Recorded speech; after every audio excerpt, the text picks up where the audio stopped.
Это новости экономики на Якутия-24, в студии Иван Лазаренко.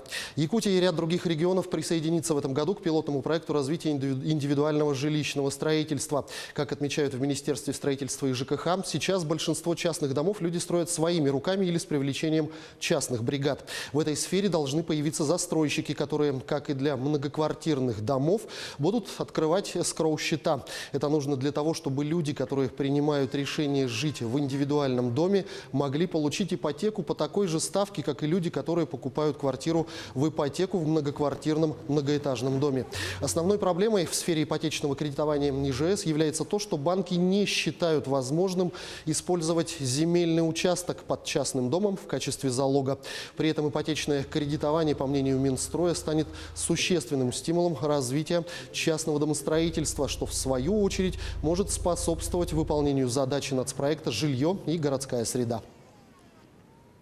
Реальная заработная плата увеличится в этом году на 2,3%, а реальные располагаемые денежные доходы населения на 1,5%. Об этом рассказал министр труда и социальной защиты России Максим Топилин. Что касается работников бюджетного сектора экономики, то оплата их труда также продолжит расти, отметил он. Заработные платы категорий, обозначенных в майских указах президента 2012 года, по-прежнему будут соотноситься со среднемесячным доходом от трудовой деятельности в регионе. Растет данный показатель, значит растет и зарплата этих категорий бюджетников, уточнил министр. Бюджетники вне указов, например, кадровики, юристы, бухгалтеры, инженерно-технические и вспомогательные работники бюджетных учреждений, обслуживающие здания и оборудование, тоже получат прибавку. С 1 октября этого года фонд оплаты труда по ним будет проиндексирован на 3%. В 2021 и 2022 годах также с 1 октября на 4% ежегодно, добавил министр. Федеральная антимонопольная служба России не получала жалоб на удорожание тарифов сотовыми операторами, но внимательно изучит их обоснованность повышения. Жалоб в Федеральную антимонопольную службу России на повышение тарифов не поступало. Согласно предварительной информации, обсуждается вопрос о корректировке некоторых архивных тарифных планов. Мы внимательно изучим обоснованность повышения цен, уточнили в ведомстве. Ранее стало известно, что сотовый оператор «Мегафон» повысит стоимость архивных тарифов с 13 января, Вимпелком, торговая марка «Билайн», с 16-го. Соответствующие сообщения начали поступать абонентам в конце декабря прошлого года. С 1 января лимит переплаты по потребительским кредитам и займам сроком до года снизился с 2 до 1,5 размеров выданного займа.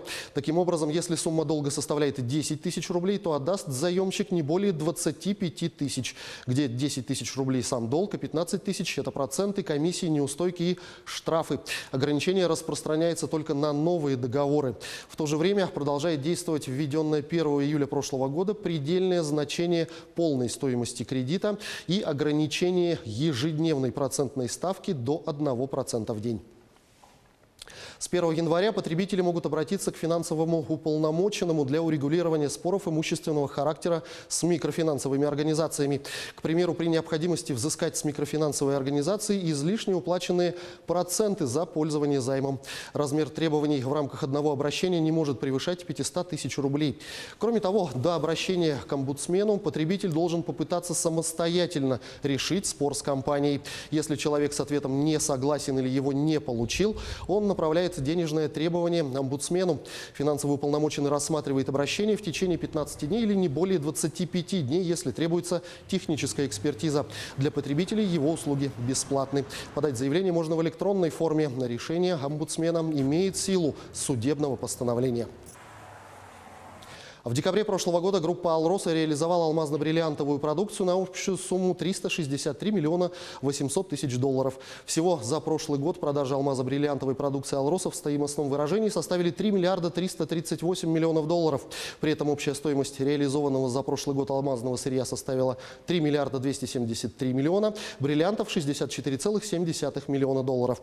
Отмечается устойчивый спрос на ювелирные украшения со стороны потребителей. Предварительные результаты продаж ювелирных изделий в период рождественских праздников свидетельствуют о росте спроса относительно прошлого года в отдельных регионах.